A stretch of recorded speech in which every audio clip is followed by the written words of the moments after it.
In the world of recovery, in the world of addictions, one of the largest addictions in the world is actually codependency. In 2002, we named codependency as the largest addiction in the world, and today I still stand by it without a doubt. I mean, you can put all the drug addicts and alcoholics and food addicts and everything else into a big pile, and it could never come close to matching how many people in this world are codependent, and especially right now. I'm going to talk about Alanon, a 12-step program that was designed, as far as I know, to battle codependency, but I'm not seeing it working. David Essel here for 43 years working in the world of personal growth, the last 30 years totally committing my life to the world of mental health healing, relationships, addiction recovery, and more. And I want to talk about this because this has come up multiple times over the past 30 years. This isn't anything new. When individuals join our course on codependency, we have a course called Codependency Kills, which is absolutely an amazing course for people that are codependent and may not even know it, or people that are codependent and want to break out but aren't sure how. And so they'll come in and they'll start taking the course, and they'll say, a friend of mine said that along with your course, I should be going to Alanon meetings. Or someone will say, before I started taking your course, I was going to Alanon meetings, should I continue? And I always say to people the same thing that I say about AA and everything else. These 12-step programs have a very, very low success rate. About 10%, which means they have about a 90% failure rate. What's that mean? It means that if you go to an Alanon meeting for codependency, only about 10%, 12 months later, 365 days later, will become more independent people. Most people are becoming more codependent as the days go by. So Alanon was created with a good intention. But, so as my clients come to me and say, hey, David, I want to add meetings to our work, I want to really do more work. And I'll say, great, if you want to go to Alanon meetings or something else, feel free to. And then they come back with these stories that make me just shudder. Not too long ago, a woman came in and she's been married to an alcoholic for 30 years. And she said, I've been going to Alanon before I started working with you, David. And I said, okay, go ahead and write down, some of the statements made in Alanon that you've heard over the months. And as she's reading these statements, I'm shaking my head saying, this is creating more codependent people.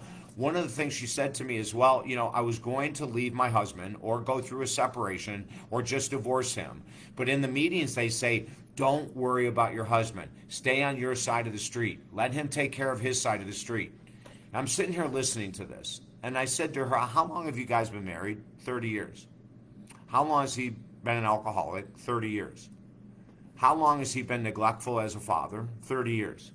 How long has he been neglectful as a husband? 30 years. Okay.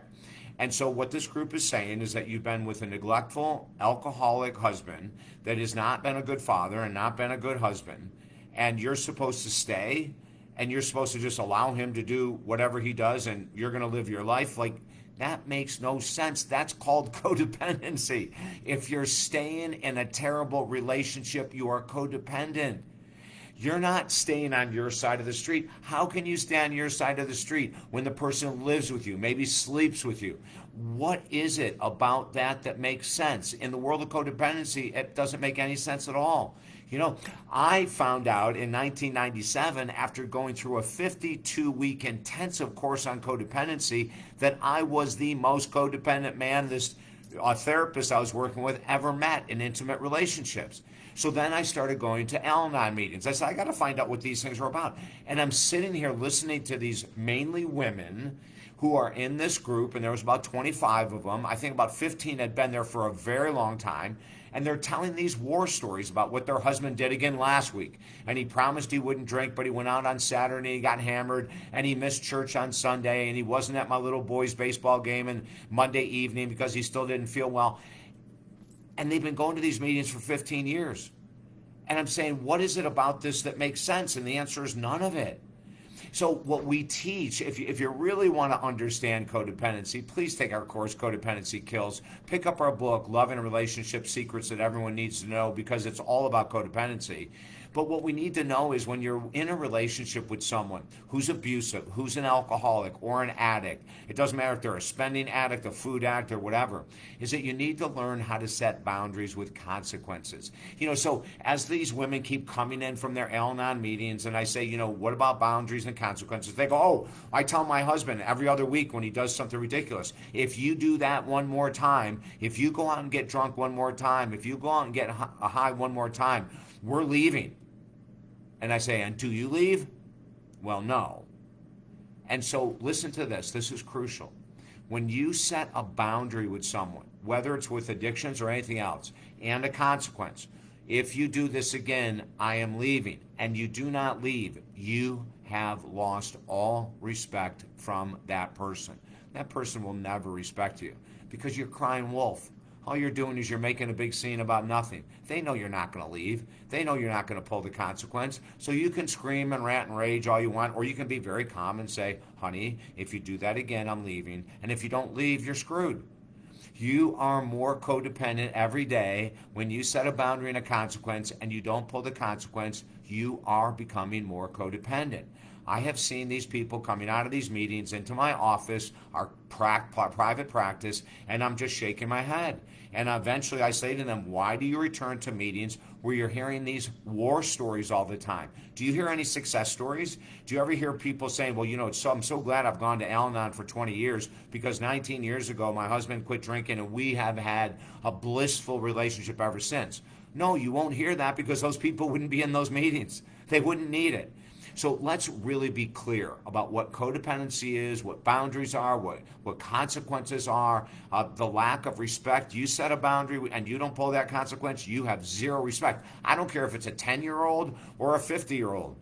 The minute you start setting boundaries and you're going to be that independent person and you don't pull that consequence, you're wasting your time. You're wasting your energy, your life, and everything else. There's so many different ways to deal with an alcoholic husband or alcoholic wife. There's so many different ways to deal with it, but one of the worst ways in the world is threats that you don't follow up on. So let's, again, if Alanon works for you, you're not going to meetings anymore. Write that down. If Alanon works for you, you're not going to meetings anymore. Because if you're still going, that means it's not working. I say the same thing about AA. When we take on clients for codependency, we don't say the only way you're going to be independent is if you keep working with me for the rest of your life. That's what Alanon says. If you want to be independent, you've got to keep coming back to meetings. AA says all of the 12-step groups say the same thing. Oh my God, if I got an opiate addict, I'm not going to say to them, I'll work with you, but you're going to have to come in every week for the rest of your life. No, that means they're not healing. So let's get real. Let's get super real about what this world of addiction and recovery and codependency is an addiction. So if you're we'll just do the stereotypical thing that I hear all the time. I'm a woman and I'm a great woman and I don't drink and I don't do drugs and I don't smoke, but my husband, my boyfriend, my fiance, whatever, is an alcoholic. Why are you there?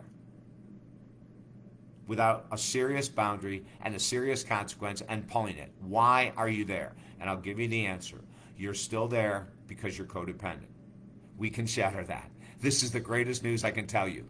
Anything can be altered and shattered if you're willing to do the work and do the right type of work. So join me at davidessel.com. Share these videos, comment below. Oh my God. Share these videos, comment below, and then go to davidessel.com or talkdavid.com. Let's really get to the core of codependency. I can get you there in a couple weeks. We can get healed shortly and move on in life. Sometimes your healing will also help your partner heal, but sometimes we have to be realistic and understand that once we're healed and we're no longer codependent, one of the options could be a separation. One of the options could be divorce. We never know until we're there. But the worst option in the world is to continue your threats and never pulling the consequence. I'm David Essel, wishing you an amazing day.